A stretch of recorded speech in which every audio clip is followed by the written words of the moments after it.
আহমেদ রিয়াদের রিপোর্ট।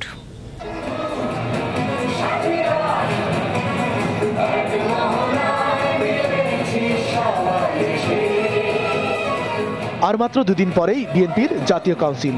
এ নিয়ে দলের প্রস্তুতি এখন প্রায় চূড়ান্ত। থিম সং, ব্যানার, ফেস্টুন, গেঞ্জি, কাউন্সিল বিষয়ক ওয়েবসাইট সবকিছু মিলিয়ে বিএনপি এখন ৮ ডিসেম্বরের প্রহর গুনছে।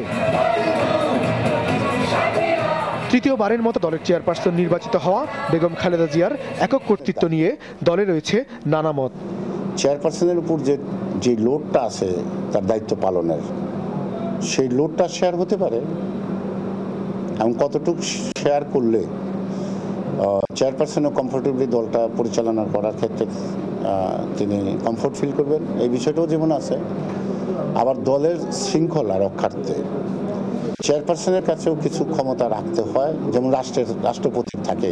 11ই জানুয়ারি যে দুর্ঘটনা রাজনৈতিক অঙ্গনে, বিশেষ করে বিএনপির উপরে যে আঘাতটা আসছে, এই আঘাতও আমাকে শিক্ষা দেয় পার্টির ডিসিপ্লিন রক্ষার্থে চেয়ারপারসনের কাছে একটা ক্ষমতা থাকতেই হয়। দলের আরেক নেতা মনে করেন, রাজনৈতিক যোগ্যতা ও দক্ষতার ভিত্তিতেই দলের সর্বোচ্চ নীতি নির্ধারণী ফোরাম স্থায়ী কমিটির পুনর্গঠন করবেন বেগম খালেদা জিয়া। স্থায়ী কমিটি স্বাভাবিকভাবে পুনর্গঠিত হবে এবং এর মধ্যে অনেকগুলো পদ খালিও রয়ে গেছে, আর তাদের প্রত্যেকেরই যোগ্যতা আছে। এইসব আমি বলবো প্রত্যেকের আমার যোগ্যতা আছে কিনা এটা তো আমি বিচার করতে পারবো না, এটা নেত্রী বিচার করবেন, জনগণ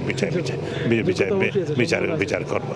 নেতারা মনে করেন, বিএনপির এই কাউন্সিলের মাধ্যমে যোগ্য নেতৃত্ব উঠে আসবে এবং দলকে আরো গতিশীল হতে সাহায্য করবে। আহমেদ রিয়াদ, RTV, ঢাকা।